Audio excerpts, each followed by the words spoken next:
Hey, everybody. We want to do everything possible with this campaign to magnify the voices that we think are the most important. And obviously, the voices of labor. It's a kind of new labor, a real resurgence of the labor movement that's going on in the United States today. But as this resurgence occurs, it also goes along with a rethinking of why labor is so important. And so, in issue after issue, whether it has to do with Amazon, whether it has to do with Starbucks. And tonight, as you'll hear, whether it has to do with university grad students. The issue here, of course, has to do with money and power that is gained by a few at the expense of the many, and the suffering that this causes, and the kind of economic oppression of sorts that this causes. So I think a lot of people are figuring all this out, coming to understand it, and nothing explains all this to us like hearing actual people, their stories, and that give us a deeper understanding of what all this means in human terms. So I welcome my guests here tonight, all of whom are grad students at the University of Michigan, who can tell you much better than I can exactly what's going on there, what's been going on, what their strike is about, why they're doing it. So welcome to all of you. Let's begin with you, Amir Fleischman. What is your role in all this? And give us a little overview of what the strike is about. Yeah, sure. I am chair of the publicity committee at GEO, and I'm a PhD candidate in the political science department and a graduate student instructor at the University of Michigan. So we've been on strike for over 3 weeks now. We're fighting for a whole bunch of different issues, but they can really be summarized in two groups, affordability and dignity in the workplace. So for affordability, we're fighting for a living wage and additional support for those who need it, like parents, international students, and disabled workers. We're fighting for better sexual harassment protections. We're fighting for a police alternative on campus. And we're fighting for better gender affirming care. So let's go back a little bit because I think a lot of us, when we think of grad students who work at the universities, we've kind of had this idea of what is the work that you do there exactly? What has it been, and why have things changed in such a way that people such as yourself are actually making a stand for better conditions? Yeah, so as graduate students, we have kind of three different roles that mirror what professors do. So we do research, we teach undergraduates, so around 3 in 10 instructors at the University of Michigan are graduate students. And we do service work that helps the university, doing things like mentoring students, organizing conferences, and stuff like that. So while faculty get paid for all three of those things, we only get paid for teaching. And that's kind of at the root of the problem, that they pay us part-time wages, even though we're working full-time and then some. So as a result of this, the gap between our salary and the cost of living in Ann Arbor has tripled over the past 3 years. And what we're asking for is for the university to close that gap and pay us enough to live in the city where we work. Now, is the work that you're doing for the university work that you're doing for your own financial purposes, or is this demanded of grad students? So it depends a little bit on how you're funded. But for many of us, it wouldn't be possible to be doing a PhD or a master's degree without the funding that comes with teaching. So uh, almost all PhD programs are fully funded. It's very rare that you're paying tuition or taking out a loan to do a PhD. Mhm. And I think the vast majority of us wouldn't even consider it if that was the case. So teaching is one of the ways that they get us this funding. And that's the contract we're negotiating is over our teaching positions. So if this was 10 years ago, would it have been that the problem was not so severe economically for someone like yourself, or would it have been that there was just this general acceptance that this is just how it is for grad students? So I think in some senses things wouldn't have been as bad. The so our at Michigan we're fortunate insofar as we have one of the oldest grad worker unions in the country. So Ah, workers here have had the protection of the union for 50 years at this point. mm, And 10 years ago, the gap between salaries and cost of living wasn't as big. But what we're seeing now is that across the country, grad students are getting fed up with these working conditions, not getting paid very much money, having to put our lives on hold while our friends who didn't pursue graduate degrees are already in the workforce. And that's why we're seeing a wave of unionization at places like Harvard, University of Chicago, Northwestern, and a wave of grad strikes. We saw the University of California, recently Rutgers, Temple University, NYU, Columbia. It's a growing list. So I think, like workers across the country, we're feeling the cost of living squeeze and we're demanding more. So, Amir, can you tell me what the endowment is at the University of Michigan? Yes, the endowment is over $17 billion, of which more than half is unreserved, so can be spent on anything that the university wants. Okay, can you give me an idea of the kind of money that the grad workers such as yourselves are making? We make currently around $24,000 a year, and we're asking for a raise to $38,000 a year. And So, to fund that raise would only cost around $33 million per year. The university runs a budget surplus of over $400 million. So we're talking about not even 10% of the profit that the university makes. where does most of the money that the university gets, where does that money come from? It comes from a mix of tuition and private donations, and a very small percentage of it funding from the state, because the University of Michigan is a public university. About how long ago was it that you or you and others or others began to talk to the university about what you feel is the sort of economic injustice of the fact that you're paid so low? How long ago did you start talking to the university about this? We started bargaining in November, and we've been in talks ever since. Negotiations are still going on, and we presented our whole platform on the very first day.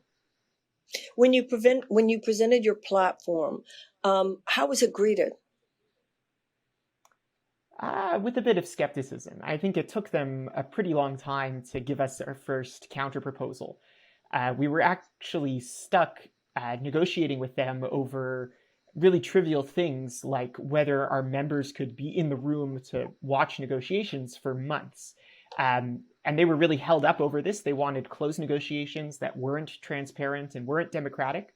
Our members said no, they really wanted to be in the room to participate in this process and to see how the university was treating our proposals.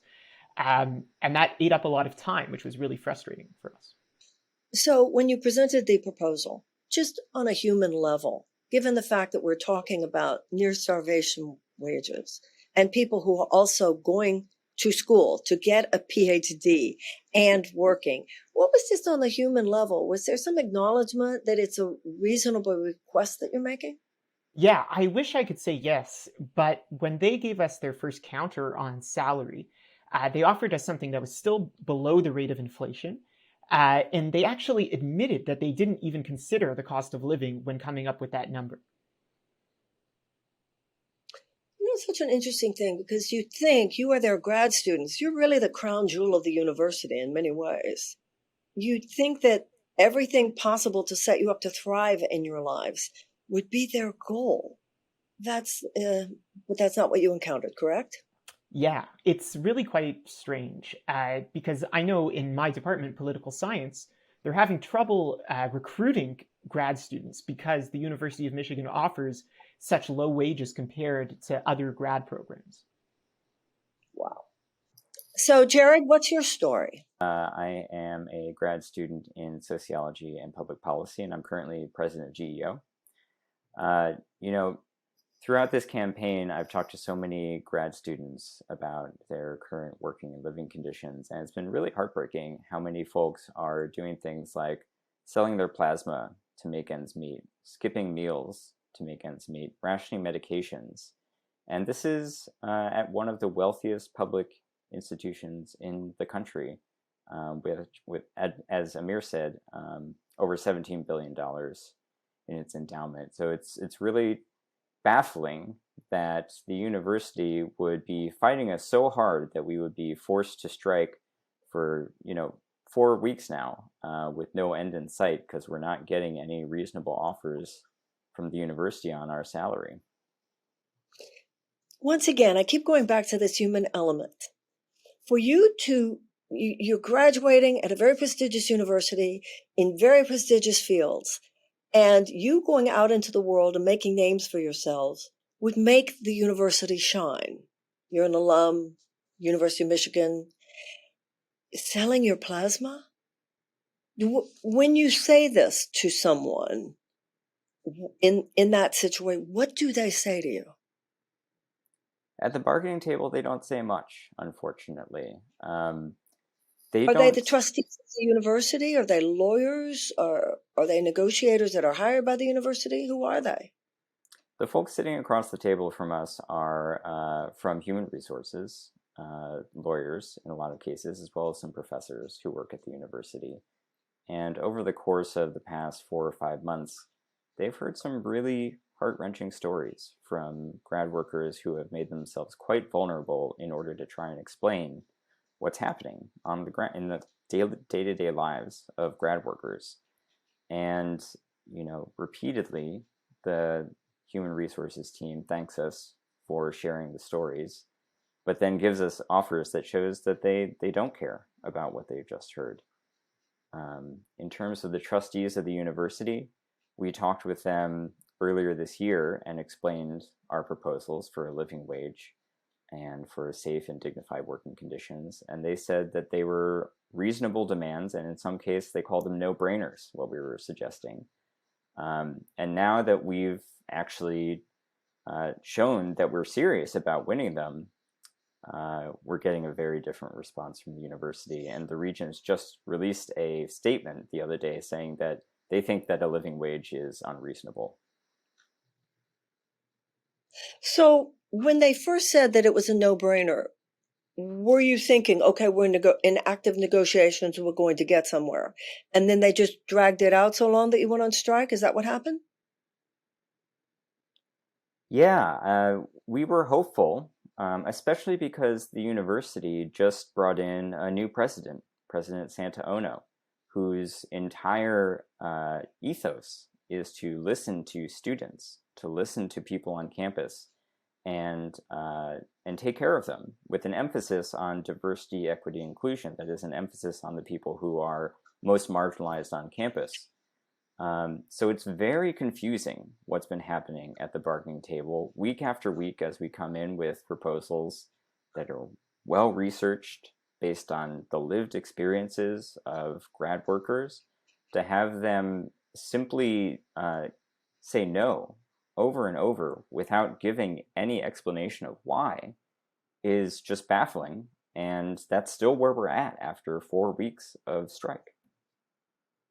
Is it reasonable to assume that the new president of the university, is driving this car and making this decision to be such a strong Stonewall? I wish I could tell you an answer to that question. We have tried to approach President Ono a number of times. He consistently avoids interacting with grad workers. In fact, just the other day, when grad workers tried to talk to him after the university had docked their pay for the month of April, because we're on strike, Did you? some grad workers Oh, approached isn't that some illegal? Isn't it illegal to well, pay for being on strike? they have done it in a fairly haphazard way. We're still trying to understand who they've docked pay from and why. They don't seem to have much evidence on who has been working and who is not. So we are going to fight back against this for our members. But these members, they just saw President Ono having dinner in a restaurant and decided to try and talk to him about their pay being docked. And he ended up calling the campus police on them, and 2 of them were detained. So it's really shocking and unfortunate the way the university has been treating its own workers. How many of you are there who are part of this effort? First of all, how many are part of the union? First of all, how Right. many So grad workers are there at the university? How many? there are many thousands of grad students at any given time. The number of grad students who are teaching is Uh-huh. about 2,100 to 2,300. And how many of those are part of the union? About 2/3 of them, just shy of 2/3, are members of the union because we're in a right-to-work state. So people can opt out of union membership. But wait, wasn't that just repealed in Michigan? It was, but unfortunately, due to the Janus Supreme Court decision, we are public employees, and the Janus decision made right to work Mm-hmm. the law of the land nationwide for public employees. So we're still right to Mm-hmm. work here. Yeah, that's Ronald Reagan. I'm so old. I remember the airport controllers. Yeah. Thank you. So what word would you use to describe everything at the moment, the whole state of things at the moment? What word? If I had to, you could use 3 words, but if you could do one word, if you had it, what would it be? Where are things right now? That's a good question. I would say disappointing, for one thing. We are teachers, so we want to be in the classroom with our students. It's very difficult for graduate student instructors to be on strike this long. The only reason we are doing it is because the current working conditions are just not possible to live with. Um, and so many of our undergrads understand that. We've had incredible support from undergraduate students in this campaign and in this strike. What But about it's other really professors? disappointing that it's gotten to this point. What Yeah, about the full professors? Are you getting support from that part of the population at the university? we have gotten a lot of support from professors who have written statements saying that the administration is not doing right by its grad workers. When we went on strike, the day after we started, the university went to the courts to ask for an injunction to force us back to work and take the status quo. And a lot of faculty were outraged by that. There was a big open letter out of the law school saying how that was inappropriate. We fought the university in court and we won. They did not get an injunction against us, and but the university has not given up. At this point, we are in final exams, and those can't be graded without graduate student instructors. The university is trying to just push through without us by telling faculty that they should issue grades instead of us, even though the faculty have not been in the classroom, have not been doing these assignments, have not been talking to these students the way that graduate student instructors do.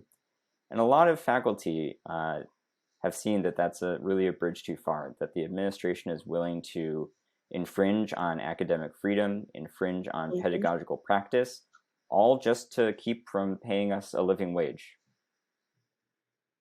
And is this also imperiling your own personal PhD track? Yes. Yeah. Um, you know, I've been at this institution a number of years, and I come from a place of a lot of privilege, so I'm fine. But it's been so difficult to just watch so many other grad students, grad workers struggle year after year, and so many times blame themselves for what's happening to them, struggling with undiagnosed ADHD, for instance, which so many grad students are struggling with, which we're trying to get the university to more clearly give access to diagnostics and testing and coverage. Um, Folks who are dealing with, not being able to pay the rent, being stressed about buying groceries. These are the things that drive people to drop out of grad school. And the university has made a very public commitment to diversity, equity, and inclusion to make sure that everyone is able to get through undergrad and grad school. And it's just not living up to its values. It's very confusing. No. Words like that have become performative. The system has figured out that it helps to use those words. It helps to act like you care, to talk like you care. Wow. That's right. Caroline, what about you? What brings you here? What's your story? Sure, yeah. I'm Caroline. I'm actually a master's degree student, unlike Jared and Amir. I'm doing a dual master's in public policy and environmental science, and I am a member of the bargaining team for GEO. And what is the situation that differentiates someone who is or is there any differentiation between a grad worker who's a master's student versus a grad student who is a There PhD are student? some differences. For example, master's students have to, it's much more competitive for master's students to get a teaching position because they are reserved for PhD students primarily. But as more and more PhD students get fellowships, then the remaining positions are open for master's students. But our working conditions are the same. And so we're all very united in terms of the dignity that we're fighting for in the classroom. And in some ways, the university has tried to divide us against each other. For example, by offering a summer funding package that's only available to PhD students and leaves master students out. But grad workers are overall completely united in fighting for a fair contract for all of us.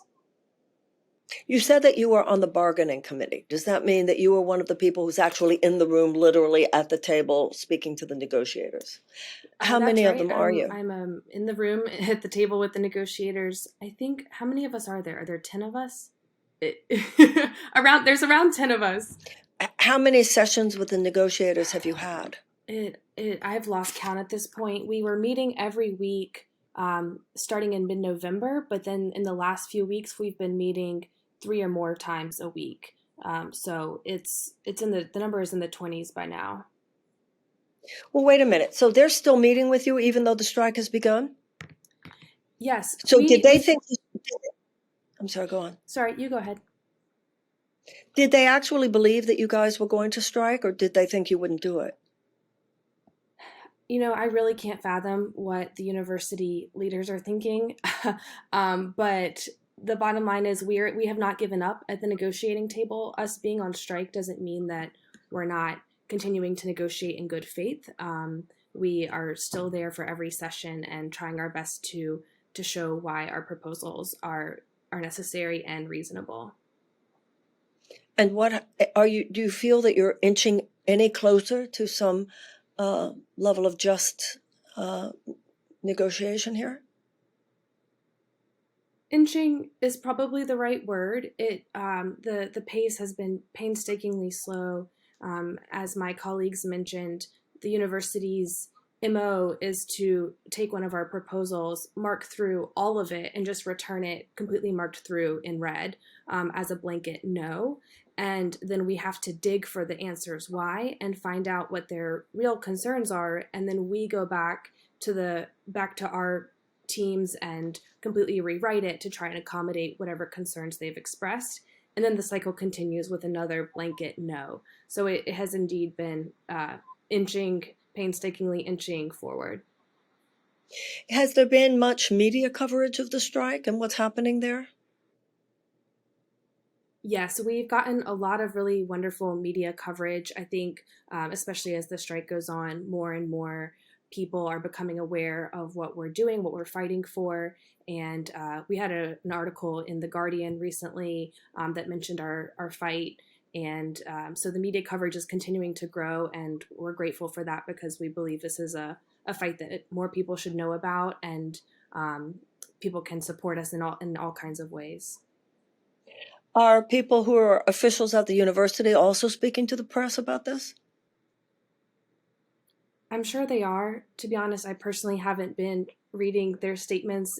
I've learned that I really can't trust what they say, in their statements and in the media. Sometimes we look at their press releases and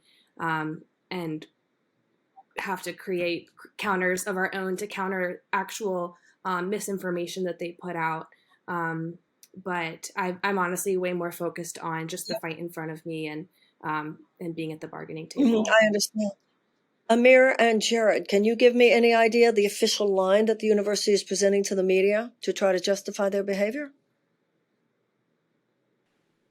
Yeah, I can respond to this. There are a couple things that have been really frustrating for me to hear from the university that they like to repeat over and over again. The first is that we haven't moved from our initial compensation proposal of a living wage of $38,000 a year. We've made significant movement in a whole bunch of areas, and we just spent a lot of work restructuring our compensation proposal to reduce the overall cost it would have to the university. And we passed that across last week.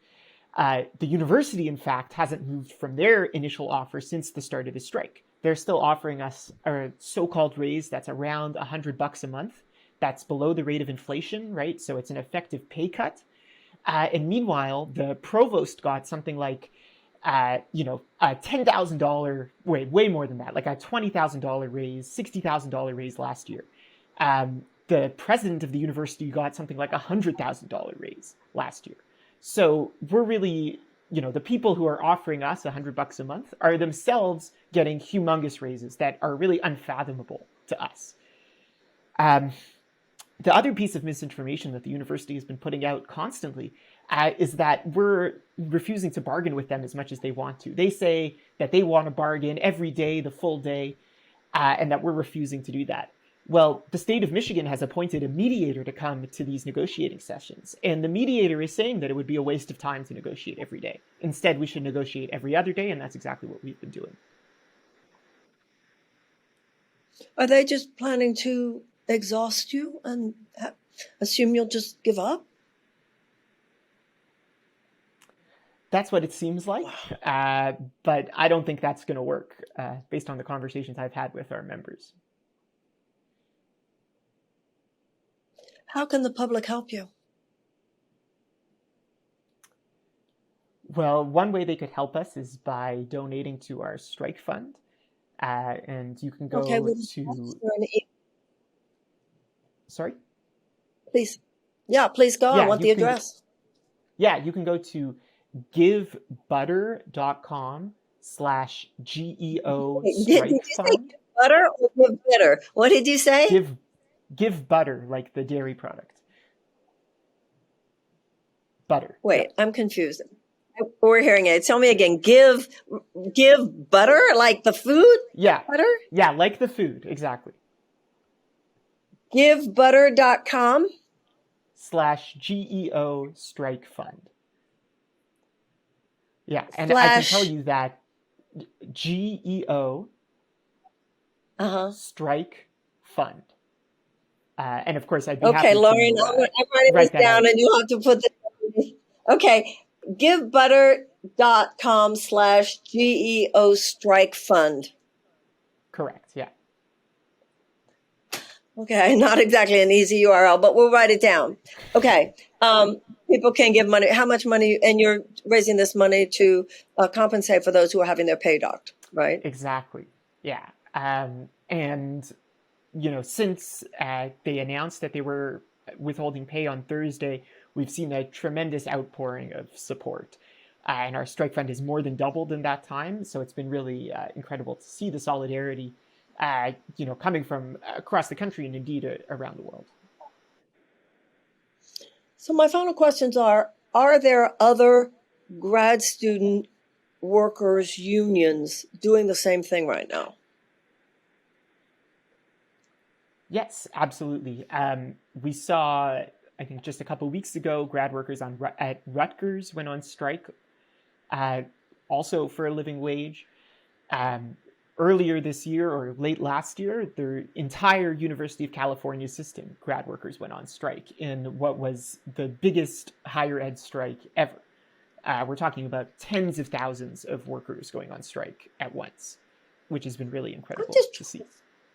I'm just trying to figure out even the mentality here, because I guess what they're saying to themselves is, you're so lucky to be getting a PhD at this prestigious school, and you're going to make so much money when you get out of here. You should be thanking us. And so for you to have to struggle now, I mean, is that the kind of thinking that's going on here, do you think? And that justifies this? Pretty much. But of course, that's totally divorced from the reality of the academic job market. It's very difficult to become a professor. More and more, these positions are adjunct positions, which are very unstable, get paid only slightly more than what we get paid now. So it's not a guarantee that somebody comes out with a PhD and is getting a really stable tenure track 6-figure job. Some of us are going to go into these adjunct positions, and the same administrators who are telling us that we don't deserve a living wage are telling these adjuncts, these lecturers, that they don't deserve a good salary or a stable job either. It's unbelievable. It really is just the generalized crisis of capitalism today. It's just sociopathic because even what you're asking for, this is not a high salary here. What even you're asking for, your high price. Wow. Yeah, I couldn't agree more. And they think we're students and that this is a prelude to our life. But as Jared likes to say, it's not a prelude. This is our life, right? Many of us are in our 30s. Many of us have children. Uh, Many of us How already old are have you? postgraduate degrees. What are your I'm circumstances? Are you married? Do you have children? Me personally, no, I'm 29. But I Okay. know many of my colleagues who do have children. I worked closely with our parents' caucus to develop our childcare demands. Um, And also, it would be affecting your consideration of what was possible for you. mhm. Uh, Caroline, do you have children? Are you? I don't have children. I am in my 30. I think the our colleagues with children are less likely to take media interviews like this. But as Amir said, many of us do have families of our own, and I'm in my Uh, 30s. Jared is older than I am, and so Yeah, I think the point you made is that you're already living your life. Life is not on hold for you. This is your life, and you're absolutely correct. Well, I'm really horrified by your story, as I know that many people are.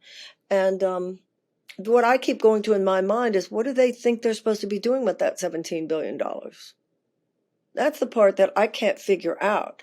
It should be this, and this is how I feel about so much of public policy and this crisis, really this economic crisis in this country is it's an economics of mean-spiritedness. Money should be used to support life, to support people thriving. That's what that endowment, it would seem to me, should be for. If it's not to help you guys go out into the world and be all that you can be, what is the point of a university? And like I said, you should be considered the crown jewels. So I'm very sorry that you're going through what you're going through.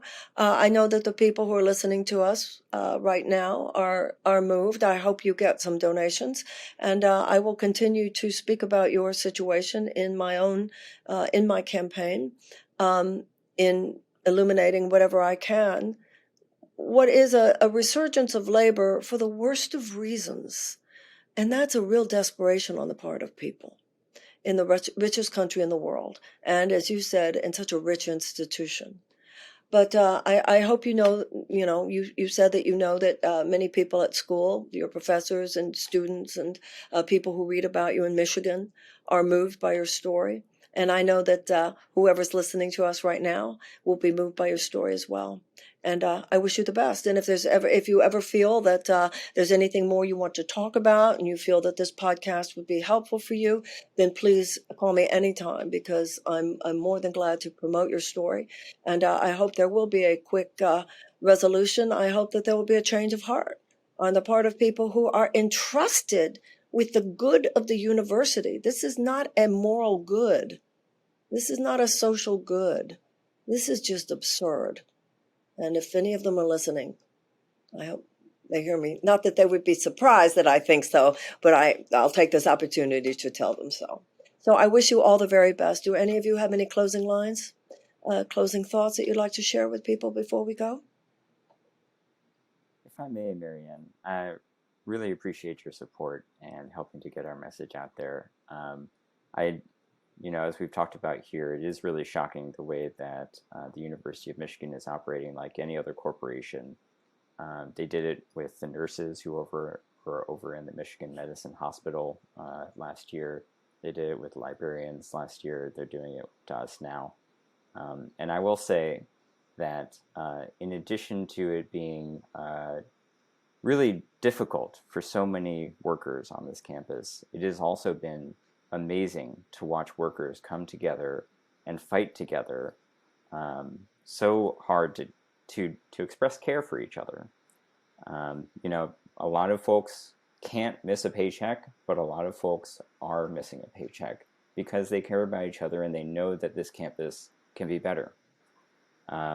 So yeah, if folks can support, that would be great. An easier way to get to our strike fund might be just to go to our website, which is geo3550.org. You're not making it exactly easy with any of those names, but tell me again, what was it, 3550? Yes. GEO3550. None of you are majoring in copy editing, that's for sure. And then it's .com? .org. .com? .org, okay. All my very best to you. Keep at it. And I know that no matter what happens here, you're going to have brilliant careers and you're going to have brilliant stories. And this will help inform you. And when you're off in the world doing brilliant work, you won't forget this and you will have more compassion for people finding themselves in the situation that you find yourselves in now. All my very best to you. Thank you so much. Thank you very much. Thank you.